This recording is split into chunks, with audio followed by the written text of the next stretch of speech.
जम्मू कश्मीर में हो रही अतिक्रमण के विरोध में बुलडोजर कार्रवाई के खिलाफ नाराजगी दिल्ली पहुंच गई है। दिल्ली के जंतर मंतर पर जम्मू कश्मीर किसान तहरीक के बैनर तले प्रदर्शन किया जा रहा है। प्रदर्शन में जम्मू कश्मीर से जुड़े लोग बड़ी संख्या में पहुंचे हैं और हाल ही में हुए अतिक्रमण के खिलाफ कार्रवाई को बुलडोजर राज बताते हुए विरोध जताया।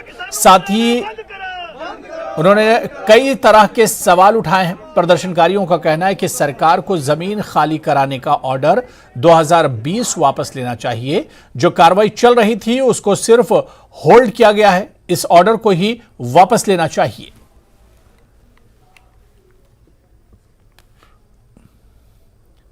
इस बीच किसानों के प्रदर्शन में सीपीएम नेता सीताराम येचुरी और यूसुफ तारेगामी भी पहुंचे। सीताराम येचुरी ने कहा कि बुलडोजर की राजनीति बंद होनी चाहिए। उन्होंने आगे कहा कि जम्मू कश्मीर में बाहरी लोगों के जमीन खरीदने के कानून को भी वापस लिया जाना चाहिए।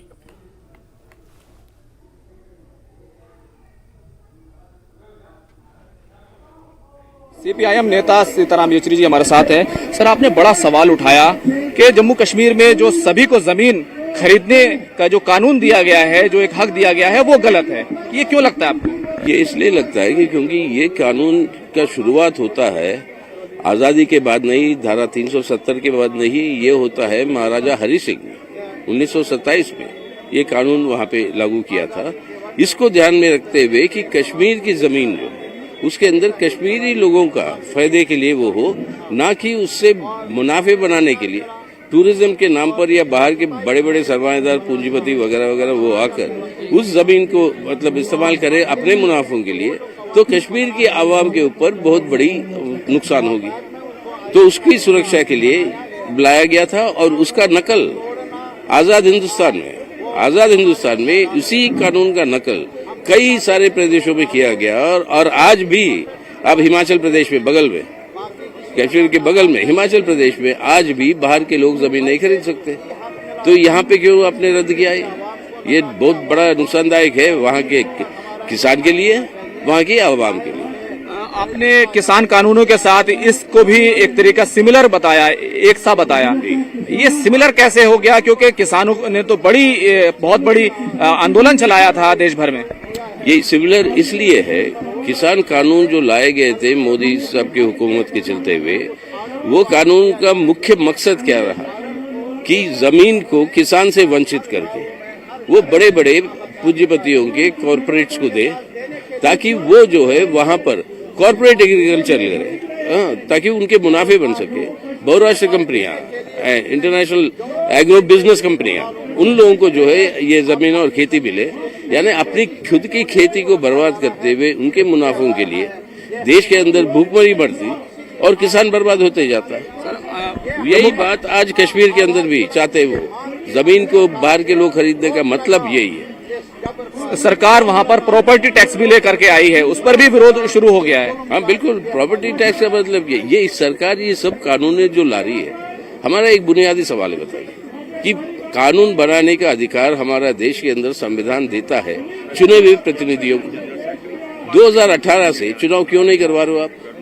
आपने पहले कहा कि 2019 का चुनाव जब हो रहा था पार्लियामेंट का, हमने कहा साथ ही साथ करवाइए असेंबली का, ना वो नहीं करवाया असेंबली का, क्योंकि वो चाहते थे कि इसका JNK स्टेट खुद ही खत्म कर दे, इसलिए असेंबली होती तो दिक्कत होती।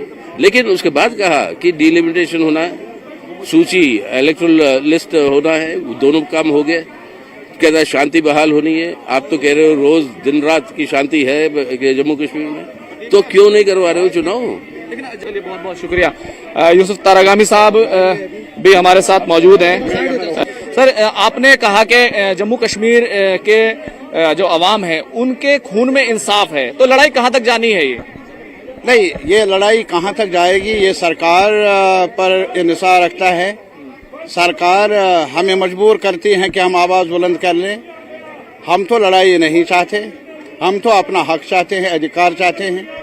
अभी आप पूछ रहे थे माफिया के खिलाफ कहती है बीजेपी सरकार, हमें लिस्ट दे देना, लिस्ट शाया कर ले जो माफिया है जम्मू में या कश्मीर में, और फिर कश्मीर में भी जम्मू में भी लोगों को पता चलेगा कौन से लोग हैं जिनके पास हजारों कनाल हैं, सैकड़ों कनाल जमीन है। माफिया कहना कम से कम आइडेंटिफाई कर ले, उनको निशानदेही कर ले उनकी। हम माफिया के साथ नहीं रहेंगे, हम साथ देते हैं। गांव में वो शख्स जिसके पास कई दहाइयों से डिकेड्स टुगेदर जो जमीन पर कल्टीवेशन करता है या जमीन पर छोटा मकान बनाया है, चाहे उसका नाम आप काश्तराई दे दीजिए, उसका नाम आप जो भी आबादी दे दीजिए, बंजर दे दीजिए, नवतौर दे दीजिए, शामिलात दे दीजिए, वो जमीन किसान की है और वो जमीन किसान की रहनी चाहिए। वही हमारा मुतालबा है। चुनकर आने का रास्ता तो चुनाव ही है। तो चुनाव कराते नहीं है, डरते हैं, क्योंकि उनको आज तक कोई नजूमी ऐसा मिला नहीं जो उनको ये कहे कि कौन सा मौसम इनको रास आए। नहीं तो मुझे बताइए, अगर इंटीग्रेशन हुई है जम्मू कश्मीर की 2018 से आज तक असेंबली ही नहीं, क्या ये इंटीग्रेशन है या डिसइंटीग्रेशन है? फैसला मेरे आवाम कर ले। बहुत बहुत शुक्रिया बात करने के लिए। तो देखिए, सवाल हैं जो बहुत अहम सवाल हैं जो यहाँ पर उठाए गए हैं और साफ तौर पर सरकार के खिलाफ सीधे तौर पर मोर्चा खोल दिया है कि आखिर जो जमीन है जो किसानों के पास थी वो जमीन किसानों के पास क्यों न रहे, और इसी के साथ साथ प्रॉपर्टी टैक्स का जो फैसला है वो भी सरकारों को करना है, अफसरों को नहीं करना है। वीडियो जर्नलिस्ट कार्तिक के साथ खुर्रम शहजाद, न्यूज़ 18 दिल्ली। पीएम फसल बीमा योजना से जुड़े एक कार्यक्रम में एलजी मनोज सिन्हा शामिल हुए। एलजी मनोज सिन्हा ने कहा कि किसानों के नुकसान की भरपाई होगी। बीमा कंपनियों का टोल फ्री नंबर भी उपलब्ध रहेगा। 2016 से पहले प्रीमियम को लेकर किसानों में भ्रम था, लेकिन पीएम मोदी ने इसमें बदलाव किया, जिससे अब किसानों को ज्यादा फायदा मिलेगा। सबसे पहले यहाँ पर एक लो ग्रोथ, मुझे लगता है कि कई पैरामीटर्स पर लगातार काम हो रहा है। मेरे पूर्व गुल्लू साहब ने बहुत विस्तार से बताया है, हमारे कुलपति वाइस चांसलर साहब ने भी बताया है। अब वो प्राकृतिक आपदा से फसल बीमा योजना आपको सुरक्षा कवच देगी। इनोवेशन और क्रेडिट लिंकेज कैसे बढ़े, इसे भी सुनिश्चित करने की कोशिश की जा रही है। अब मुख्य फसलें आपकी इसमें कवर हो गई। गुल्लू साहब ने आपको बताया कि कुछ हार्टिकल्चर प्रोड्यूस हैं, पूरी कोशिश हो रही है। मैं उम्मीद करता हूं कि मार्च तक हार्टिकल्चर के किसानों को भी ये कवच उपलब्ध हो जाए। किसानों द्वारा सभी खरीफ फसलों के लिए केवल 2% और रबी फसलों के लिए केवल 1.5% प्रीमियम देना है। दोनों तरह की फसलों में प्रीमियम की दरें बहुत ही न्यूनतम है। शेष जो प्रीमियम देना है वो सरकार देगी। ये कभी खजूरिया साहब ने कहा कि बाद में जब क्लेम करता है किसान तो दिक्कत होती है। मैं आपको आश्वस्त करता हूं, क्योंकि प्रीमियम पहले ही दे दिया जाता है, इसलिए वो दिक्कत नहीं आने वाली है। कोशिश हम सब कर रहे हैं एक इंटीग्रेटेड अप्रोच के साथ जम्मू कश्मीर के किसानों खेती की दशा बदली जाए, और जो प्रयास 2.5-3 वर्षों में हुआ है, एक परिणाम तो स्पष्ट रूप से दिखाई पड़ा कि देश के 5 राज्यों में जम्मू कश्मीर भी शामिल हो गया। और ये 5 राज्यों में शामिल होने से हमें संतोष नहीं है। मुझे लगता है कि जो इंटरवेंशंस प्रपोज की गई, एपेक्स कमेटी ने जो इंटरवेंशन प्रपोज किया है, अगर हम सब उसे जमीन पर उतारने में सफल हुए, और मुझे विश्वास है कि हम सफल होंगे, तो अब आगे हमें ये कहना है 3 साल बाद कि देश में सबसे ज्यादा कृषि आमदनी वाला राज्य जम्मू कश्मीर है। लक्ष्य के साथ हमें आगे बढ़ने की जरूरत है। अनेक पड़ाव आए हैं इस यात्रा में, अनेक निर्णय, agriculture, horticulture, animal husbandry, dairy, sericulture, हर चीज, कैसे ऑर्डर में हम जो बाहर से आता है उसे कम कर सकते हैं, हर चीज का ध्यान रखा गया है। मुझे लगता है कि आज लोगों भी उसका लॉन्च हो गया। ट्रेनिंग का प्रोग्राम जोर शोर से चल रहा है। 10 अप्रैल तक लगभग 638 सेशन। अभी ये किसानों को ट्रेन करना ये बड़ा काम है। मैं बधाई देना चाहता हूं अपने एग्रीकल्चर और एलाइड डिपार्टमेंट के सभी साथियों को जो इस अभियान के साथ पूरी शिद्दत से जुड़े हैं। और आप किसान भाइयों से मैं कहना चाहता हूं कि ये प्रशासन का अभियान नहीं है, ये जम्मू कश्मीर के किसानों का अभियान है। और आप सबसे भी मेरा निवेदन है कि आप भी जरा 10 लोगों को इस बात में प्रशिक्षित करने में हमारी मदद करिए। और मैं अपने एग्रीकल्चर और एलाइड डिपार्टमेंट के सभी साथियों की तपस्या को मैं समझ रहा हूं और बड़ा इम्तिहान उत्तीर्ण किया है, बड़ी परीक्षा पास की है। मैं इन सबको हृदय से बधाई देना चाहता हूं। और इस परियोजना को किसी सरकारी परियोजना की तरफ काम करने की मंशा नहीं है और इसीलिए हमारे सभी लोग पूरी संवेदनशीलता से, कर्मठता से इस काम को जी जान से कर रहे हैं। डीएपी के अध्यक्ष गुलाम नबी आजाद के मुताबिक जम्मू कश्मीर के लोग पहले से ही आर्थिक तनाव में हैं, इसलिए अधिक कर वसूलना उचित नहीं है। आजाद के मुताबिक जम्मू कश्मीर में सुरक्षा की स्थिति अच्छी है, आतंकवाद अब तक के निम्न स्तर पर है। आजाद ने कहा कि यह समय अधिक विकास करने का है। आजाद ने जोर देकर कहा कि रोशनी स्कीम निर्वाचित सरकार द्वारा शुरू की गई एक योजना है और एलजी सरकार को इसे खत्म करने का कोई अधिकार नहीं है, इसलिए इन्हें अपने आदेश को वापस लेना चाहिए। बिल्डोजर के मामले में तो मेरी अकेली पार्टी थी जिसने 60 जगह एजिटेशन किया पूरी स्टेट में, डिस्ट्रिक्ट लेवल पे, सब डिस्ट्रिक्ट लेवल पे और कई तहसीलों में पे भी। और बाकी लोगों ने तो स्टेटमेंट दिए, लेकिन हमने सड़कों पे एजिटेशन किया। अल्लाह का फजल है वो रुक गया। मेरे कहने का बुनियादी मकसद है कि 9 सालों से इस स्टेट में इलेक्शन नहीं हुए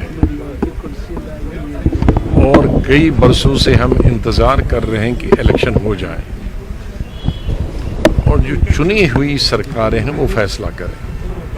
बदकिस्मती है कि चुनी हुई सरकारों के असेंबलियों में भी जो कानून बने हैं, जैसे मेरे वक़्त में रोशनी का कानून बना, वो मैंने घर में बैठ के नहीं बनाया, वो लॉ डिपार्टमेंट ने वेट किया, सब ने, कैबिनेट ने वेट किया, फिर असेंबली में बहस हुई।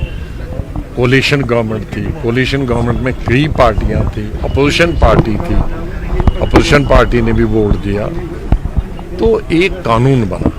एक दफ़ा पार्लियामेंट और असेंबली में कानून बने, उसको कोई गवर्नर या कोई ऐसे हटा नहीं सकता।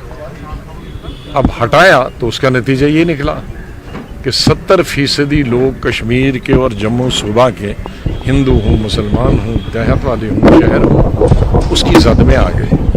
ठीक इम्प्लीमेंटेशन में तो हर जगह चोरी होती है। मैं ये नहीं कहता कि रोशनी स्कीम 100% इम्प्लीमेंट होगी। कौन सी स्कीम है हिंदुस्तान में और दुनिया में जो 100% ठीक तरह से लोग उसको, क्योंकि इम्प्लीमेंट कैबिनेट नहीं करती है, इम्प्लीमेंट चीफ मिनिस्टर नहीं करता है, असेंबली नहीं करती है, उसमें अलग लेवल से पटवारी से लेकर चीफ सेक्रेटरी तक अलग अलग, और कहीं न कहीं चोरियां होती हैं और चोरियों के लिए अलग अलग कमीशन बने हैं, विजिलेंस बने हैं, अदालतें बनी हैं। अगर किसी फर्द ने, किसी इंसान ने, किसी ऑफिसर ने उसका नाजायज़ फ़ायदा उठाया है या रिश्वत लेके, पैसे लेकर या अपने लिए, उसके अब तो अदालतें और कोर्ट और विजिलेंस खुला है। अब 70 साल वाले को भी अगर बोर्ड लगेगा कि हमने रोशनी में अपने नाम करा दी थी, तो हर घर की मैं हज़ारों कहानियाँ हिंदू और मुसलमानों की सुनी, लेकिन हुक्मरानों ने आज के बैठ के कमरे में फैसला किया, जी इसमें गड़बड़ हुआ है, कैंसिल करो। 2 आदमियों ने ज़मीन खाई है। 2 आदमी तो हमेशा गड़बड़ करते हैं, 10% आदमी तो हमेशा हर जगह गड़बड़ करते हैं, उनको फांसी दे दो ना। अब उसमें 90% को आप क्यों ख़त्म कर रहे हो? इसी तरह से ये टैक्स लगाना इस गवर्नमेंट का हक कोई नहीं है। ये टैक्स लगाना इलेक्टेड गवर्नमेंट का। गवर्नर रूल कांग्रेस के वक़्त में हो, बीजेपी के वक़्त में हो, दूसरे वक़्त में हो, ये काम चलाऊ होता है, ये परमानेंट नहीं होता है, अस्थायी नहीं होता है। उसके बाद इलेक्शन होने चाहिए, इलेक्टेड गवर्नमेंट हो उसको। लेकिन इलेक्टेड गवर्नमेंट भी आज हो, उसके लिए भी नामुमकिन है इतने टैक्सेस लगाना।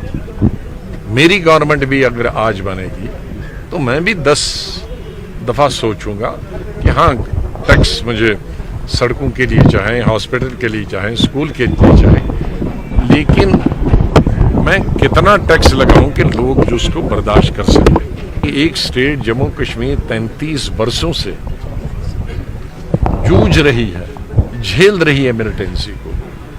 हमारे 1 लाख से नौजवान बच्चे मारे गए हैं स्टेट के इस मिलिटेंसी के दौरान। हजारों हमारी बहनें बेटियां वो बेवा हो गई हैं। बेकारी और बेरोजगारी अपने उरूज पे है।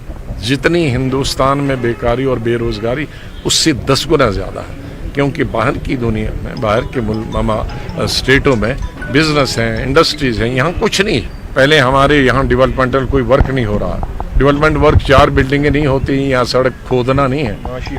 माशी हालत हमारी बदतरीन है। डेवलपमेंट काम हो कि गाँवों से लेकर हर मजदूर को काम मिले, सड़कों का काम हो, स्कूलों का काम हो, हॉस्पिटल्स का काम हो, बिल्डिंगों का काम हो, हर आदमी पढ़े लिखे को काम मिले। टूरिज्म 5, 6, 7 साल स्टेबल हो जाए, हमारा हॉर्टिकल्चर स्टेबल हो जाए, हमारा स्टेबलाइज हो जाए, हमारा जो हमारी हैंडीक्राफ्ट है जिसमें सबसे ज़्यादा लोगों का दारोमदार है वो स्टेबलाइज हो जाए। अभी ये तमाम चीज़ें जिन पर हमारी मैशत, जिन पे हमारी इकानमी निर्भर रहती है, वह है टूरिज्म, हैंडीक्राफ्ट, हॉर्टिकल्चर और ओवरऑल कंस्ट्रक्शन। गाँव की हो, शहरों की हो, उनमें कंस्ट्रक्शन हो। चलिए यहां पर रुकेंगे फिलहाल छोटे से ब्रेक के लिए। आगे बढ़ेंगे। आम आदमी पार्टी कार्यकर्ताओं द्वारा आज सांबा के विजयपुर एसडीएम कार्यालय में प्रॉपर्टी टैक्स के विरोध में प्रदर्शन किया गया। पार्टी के नेताओं ने कहा कि सरकार जम्मू कश्मीर में टैक्स के नाम पर जम्मू कश्मीर के लोगों को लूट रही है। उन्होंने कहा कि सरकार ने प्रॉपर्टी टैक्स वापस नहीं लिया तो आने वाले दिनों में पार्टी बड़े पैमाने पर प्रदर्शन करेगी। इस मौके पर पार्टी कार्यकर्ताओं द्वारा एसडीएम कार्यालय में अधिकारी को ज्ञापन भी सौंपा गया। मल्टीपल टाइप्स ऑफ टैक्सेस जो एक ही वजह से आप लोगों से वसूल कर रहे हैं, ये जो गुंडागर्दी, ये जो धांधली, ये जो वसूली आप लोगों से लोगों का खून चूस कर रहे हैं, हमें मंजूर नहीं है। और ये जो वसूली भी आप करते हैं, उस पैसे को आप कहां यूटिलाइज करते हैं, ये भी आज जनता देख रही है। आप सिर्फ सीटें खरीदने के लिए यूज करते हैं, आप पॉलिटिकल लीडर्स खरीदने के लिए यूज करते हैं, और लोगों को जो आप ठग रहे हैं, ये अब जनता को गवारा नहीं है। आप लोगों का दम घोटते जा रहे हैं। या तो आप ऐसा कानून निकालो कि रातों रात कोई ऐसी जहर की दवाई बांट दो कि लोग मर जाएं जम्मू कश्मीर के, तब शायद आप लोगों को शांति मिलेगी। लेकिन आप जो ये फैसले करें, हम लोगों को मंजूर नहीं है।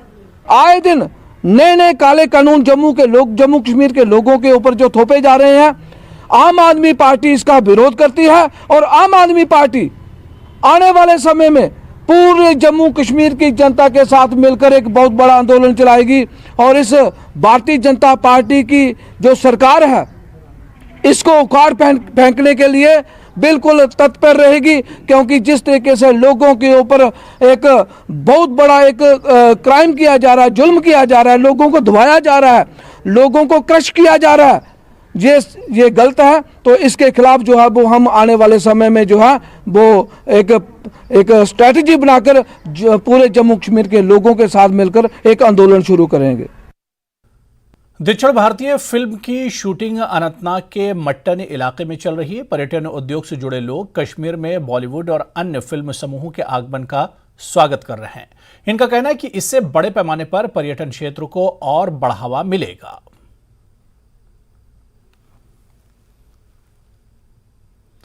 रावलपुरा में तेंदुआ घूम रहा है। फॉरेस्ट डिपार्टमेंट ने तेंदुए को पकड़ने के लिए जगह जगह पिंजरे लगाए हैं। रावलपुरा हैदरपुरा में पिछले कुछ दिनों से 2 तेंदुए घूम रहे हैं।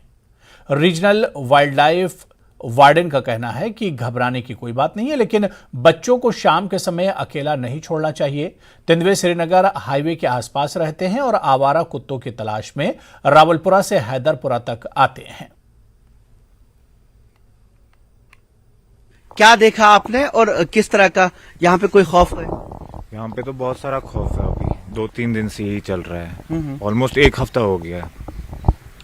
कल ऑलमोस्ट लगभग 10:30 के करीब जो आप ये वाला प्लेन देख रहे हो ना, अच्छा, जो आगे जा रहा है वहाँ पे था लगभग 10:30 के करीब। रात को 10:30। 10:30 उससे पहले भी एक बंदे ने देखा था, हाँ, लाइक उन्होंने लेन ई के पास देखा था।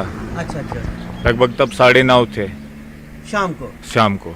तो मतलब 3 दिन से यहाँ पे मूवमेंट है। ऑलमोस्ट 3 दिन से मूवमेंट। एक लेपर्ड है, कुछ कह रहे हैं 2 है, ये तो नहीं पता, लेकिन कल हमने एक देखा। आपने एक देखा? इसी में ना, इसमें नहीं देखा था, जो ये कैनाल एनयू का ये चल रहा है ना। अच्छा, हाँ। तो इसी में देखा था हमने। इसके बीच में नहीं, सॉरी, ये जो पाथ चल रहा है, पाथ के ऊपर जा रहा था। अच्छा, क्या यहाँ पे कोई कुत्तों की तादाद बढ़ी है? क्योंकि कई लोग कहते हैं कि कुत्ते ज्यादा हैं, उसी चक्कर में आता है इस एरिया में। ऑलमोस्ट तो कुत्तों की तादाद बहुत है यहाँ पे। ऑलमोस्ट सनत नगर से ही लीजिए तो कुत्तों की तादाद यहाँ पे बहुत सारी है। कल वाइल्ड लाइफ वाले आए थे फिर? यहाँ तो नहीं देखा मैंने, लेकिन लेन जे में आए थे परसों। अच्छा, लेन जे में आए थे, क्योंकि वहीं से ये स्टार्ट हो गया था। बीरवा खग की दुरंग में 5वीं कक्षा के छात्र फैयाज अहमद दोनों पैर गंवाने के बावजूद कला में अपनी प्रतिभा दिखा रहे हैं। 2019 में तौसा मैदान में जमीन पर पड़े गोला फटने से फैयाज अहमद को अपने दोनों पैर गंवाने पड़े थे और उसने अपनी बहन को भी खो दिया। हालांकि इनके पिता रियाज अहमद ने हिम्मत नहीं हारी और अपने बेटे को अच्छी शिक्षा दे रहे हैं। फैयाज अहमद डॉक्टर बनकर ऐसे लोगों का इलाज करना चाहते हैं। श्रीनगर के एक स्कूल में इन्हें पढ़ाई के साथ साथ कला की दुनिया के हुनर भी सिखाए जाते हैं। पहले बहुत मेरे को ऐसा फील नहीं हुआ, मेरे को टांग मैंने अब चल पाऊंगा। फिर मैं इनके पास आया, फिर इन्होंने टांगे दिए मेरे। अब मुझको बहुत अच्छा लगता है, मैं चलता हूँ, खेलता हूँ, अच्छा लगता है मुझे। मैं डॉक्टर बनना चाहता हूँ, मेरी ये सारी मदद कर रही है डॉक्टर बनने में, और मैं मदद करना चाहता हूँ लोगों की। मैं डॉक्टर बनना चाहता हूँ, मेरे को लोगों की मदद करनी है, और जैसे मैं हूँ वैसे ही मेरे को लोगों की मदद करनी है। मुझे ये हादसा जब हुआ, ये 2019 में हुआ था। उस टाइम इसकी बहन मौके पे डेथ हुआ था और फैयाज का दोनों टांग चला गया। उसके बाद मैं शिफ्ट हो गया श्रीनगर में। मैंने पहले बहुत कोशिश की कि इसको एडमिशन मिले कहीं स्कूल में, लेकिन कहीं नहीं मिला। फिर एक स्कूल ने उधर से फ़ोन किया कि बोलो आप आ जाओ, हम लोग इसको एडमिशन देंगे।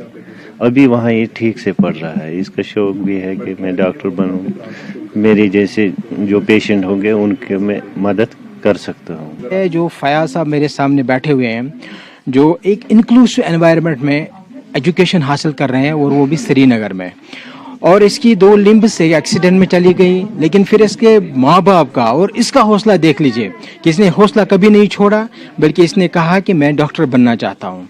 और डॉक्टर बनने के साथ साथ मतलब इसकी 2 आर्टिफिशियल लिम्ब्स लगी हुई हैं, लेकिन फिर भी ये हर एक एक्टिविटी में हिस्सा ले रहा है। आप स्पोर्ट्स एक्टिविटी ले लीजिए, आप पढ़ाई ले लीजिए, तो ये एक इंस्पिरेशन है बाकी लोगों के लिए। तो अभी भी किसी के साथ कोई भी हादसा मतलब ज़िंदगी में आ सकता है, लेकिन उसको हौसला नहीं छोड़ना चाहिए, बल्कि उसको आगे बढ़ना चाहिए। अगर एक बच्चा जो आर्टिफिशियल लिम्ब्स होके अपनी ज़िंदगी अच्छी तरह से बसर कर सकता है, या उसके वालिदैन उसको अच्छी तरह से ज़िंदगी बसारने में मदद करते हैं, तो हम लोग क्यों नहीं कर सकते हैं? तो this is an inspiration for we all.